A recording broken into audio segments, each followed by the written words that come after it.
একজন মুমিনের জীবনের সর্বোত্তম ইবাদত হচ্ছে সালাত আদায় করা এবং ইসলামের প্রথম স্তম্ভ হচ্ছে সালাত আদায় করা এবং এই সালাতের মাধ্যমেই আমরা আল্লাহর নৈকট্য লাভ করতে পারি। কিন্তু সালাতের মধ্যে উদাসীনতা এবং সালাতের মধ্যে মন না বসা এই বিষয়টা আমাদের অনেকের মাঝে লক্ষ্য করা যাচ্ছে। আমরা যখন সালাত পড়তে যাই তখন দেখা যাচ্ছে বিভিন্ন চিন্তা আমাদের মাথায় এসে ঘুরপাক খাচ্ছে। তো আজকে আমি কথা বলবো যে কিভাবে সালাতে আমাদের মনকে বসাতে পারি। সালাতে মন বসানোর জন্য কয়েকটি টিপস আমি আপনাদেরকে দেব।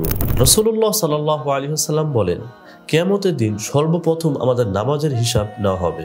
সুতরাং বুঝতেই পারছেন যে নামাজের গুরুত্ব কতটা অপরিসীম। প্রথম টিপস হলো মনের মধ্যে এমন অনুভব করা যে এটাই হচ্ছে আমার জীবনের সর্বশেষ নামাজ, অর্থাৎ মৃত্যুর আগে যে আমার নামাজটা হবে এটাই যেন সেই নামাজ, এরকমটা অনুভব করা। রাসূল সাল্লাল্লাহু আলাইহি ওয়াসাল্লাম বলেন, যখন তুমি নামাজে দাঁড়াও তখন তুমি বিদায়ী সালাত পড়ো, হতে পারে এটাই তোমার শেষ নামাজ। সুতরাং নামাজের সময় আমাদের অন্তরে এই অনুভব করা যে এটাই আমার শেষ নামাজ। সালাতে মনোযোগ বৃদ্ধির আরেকটি টিপস, মনের মধ্যে এই অনুভব করা যে সালাত হচ্ছে আল্লাহর সাথে বান্দার কথোপকথনের মাধ্যম। সালাতের মাধ্যমে মনিব এবং গোলামের কথা হচ্ছে, যদিও আমরা তা শ্রবণ করতে পারি না, কিন্তু আমাদের মনে এটা ধারণ করতে হবে যে আল্লাহর সাথে আমরা কথা বলছি। আল্লাহ সুবহানাহু ওয়া তাআলা বলেন, বান্দা যখন নামাজ পড়ে আমি তখন তা আধা আধি ভাগ করি এবং তার কথার উত্তর দিয়ে থাকি। বান্দা যখন বলে সকল প্রশংসা আল্লাহর জন্য যিনি বিশ্বজগতের মালিক, তখন আল্লাহ তাআলা বলেন, বান্দা আমার প্রশংসা করছে। এইভাবে প্রতিটি কথার উত্তর দিয়ে থাকেন।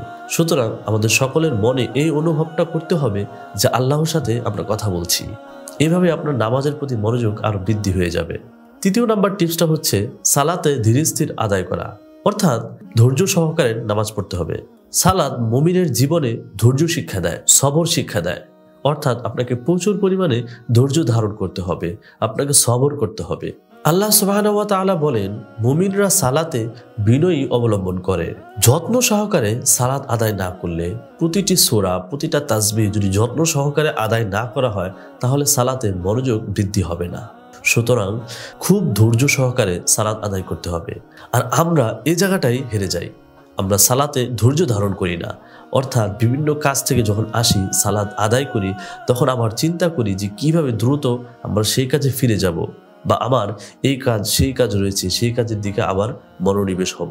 কিন্তু না, আপনাকে সালাতে প্রচুর পরিমাণে ধৈর্য ধারণ করতে হবে, মনে করতে হবে সবচেয়ে গুরুত্বপূর্ণ কাজ এটাই। রাসূল সাল্লাল্লাহু আলাইহি ওয়াসাল্লাম বলেন, তোমাদের মধ্যে সবচেয়ে বড় চোর ওই ব্যক্তি যে সালাতে রুকু সেজদায় সময় দেয় না, দেরি করে না। 4 নম্বর কৌশল হচ্ছে মনে এটা অনুভব করা যে আমি আল্লাহর সাথে দেখা করছি, অর্থাৎ আপনি যে নামাজ পড়ছেন আপনাকে স্বয়ং আল্লাহ তাআলা দেখছে, এটা মনে অনুভব করা। যখন আপনি এটা মনে অনুভব করতে পারবেন তখন আপনার মনের মধ্যে এমনিতে একটা ভয় কাজ করবে এবং গুছানো পরিপাটি মনোভাব তৈরি হবে।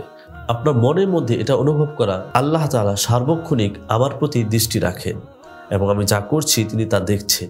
সালাতের ক্ষেত্রে রাসূল সাল্লাল্লাহু আলাইহি ওয়াসাল্লাম বলেন, তোমরা এমনভাবে ইবাদত করো যেন তোমরা আল্লাহকে দেখতে পাচ্ছ, আর যদি দেখতে না পাও তবে তিনি যেন তোমাকে দেখছেন। সালাতের প্রতি মনোযোগ বৃদ্ধি করার সর্বশেষ যে কৌশল সেটা হচ্ছে পূর্ববর্তীদের থেকে শিক্ষা নেওয়া, অর্থাৎ রাসূল সাল্লাল্লাহু আলাইহি ওয়াসাল্লাম, সাহাবায়ে কেরাম, তাবেঈন, তাবেঈনদের থেকে শিক্ষা গ্রহণ করা, বড় বড় উলামায়ে কেরামদের থেকে শিক্ষা গ্রহণ করা। তারা কিভাবে নামাজ পড়ছেন, তারা কিভাবে নামাজের প্রতি গুরুত্ব দিচ্ছেন সেই বিষয়টাকে লক্ষ্য করা। যখন আপনি সেই বিষয়গুলো লক্ষ্য করবেন তখন আপনারও নামাজের প্রতি একটা মনোযোগ তৈরি হবে ইনশাআল্লাহ। তাই আমাদের সকলের উচিত যে 5টি টিপস আমি আপনাদেরকে দিয়েছি সেই 5টি টিপস প্রতিদিন অনুশীলন করা, অর্থাৎ আপনার নামাজের মধ্যে এটা প্র্যাকটিস করা। আপনি আস্তে আস্তে আস্তে আস্তে যখন এই প্র্যাকটিসগুলো করবেন তখন আপনার নামাজের প্রতি আরো অনেক বেশি মনোযোগ বৃদ্ধি হবে ইনশাআল্লাহ। আসসালামু আলাইকুম।